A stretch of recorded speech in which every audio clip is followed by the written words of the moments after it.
It's been a great experience. So for me, that communication is very, very valuable because you make an investment, you want to know what's happening with that money. I mean, they're good guys, down to earth guys, guys that you can, relate to pretty easily. My name is Steve McMahon. I own a State Farm insurance office, almost coming up on 9 years now. I just run my insurance business. I'd gone through a divorce, so I kind of depleted some of my retirement funds. My business, really, took off, has been doing pretty well. So I said, okay, how am I going to, make that net worth back? How am I going to get my retirements back? I had money in the stock market. I was investing pretty heavily. I wanted to diversify. I wanted to get into real estate. Like I said, I did the office building, but I didn't want to get into residential investment properties myself.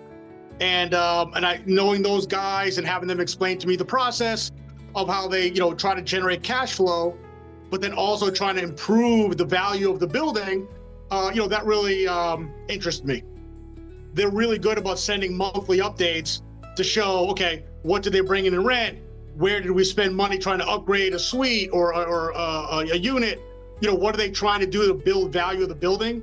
Those monthly updates can really disseminate a lot of your, anxiety around having an investment like this. What results have you realized so far? I have 3 investments with them. One I would like to say was 2022, one was 2023, one was 2024, and build up the equity, build up the value. And then, I look forward to, a cash out refinance or a cash event that can help me recoup those gains that I want. Okay. So who are you becoming as a result of being part of this experience? I would look at myself as, a good business owner who wants to focus on his primary job, focus on my family, and have experts who know what they're doing, manage that real estate investment. If someone was thinking this might not work for me, what would you say, that would kind of give them a sense of tipping over the fence and going, yeah, I'm going to jump into this versus no, I don't want to do it?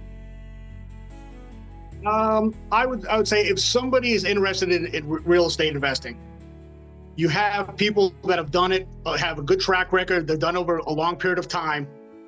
They're finding the deal. They're they're buying it. They're managing it. They're upgrading tenants. All of that stuff, requires a lot of focus, a lot of energy, and in some cases a lot of money. Where you can do this, invest as long as you meet the minimum, you can invest how much you want, and you have somebody focused on maximizing that building. Where if you have a full-time job or you own a business, it's really, really hard to do that. It's been a great experience. Like I said, I'm seeing some cash flow. They've done significant improvements to all 3 of the buildings that I've invested with them. I can see a nice light at the end of the tunnel as far as the value that they've added to these buildings and potentially sales or refinances in the future. And they communicate really well. They give a full breakdown every month. You know exactly what they're spending the money, what the cash flow was, what they're doing to the units, what is the increase in rent that they've been able to obtain. So for me, that communication is very, very valuable because you make an investment, you want to know what's happening with that money. I mean, they're good guys, down to earth guys, guys that you can, relate to pretty easily. As far as to trust them, that usually just in your experience, my experience, you meet people and you get a gut feeling about people. And usually your gut is right more often than it's not.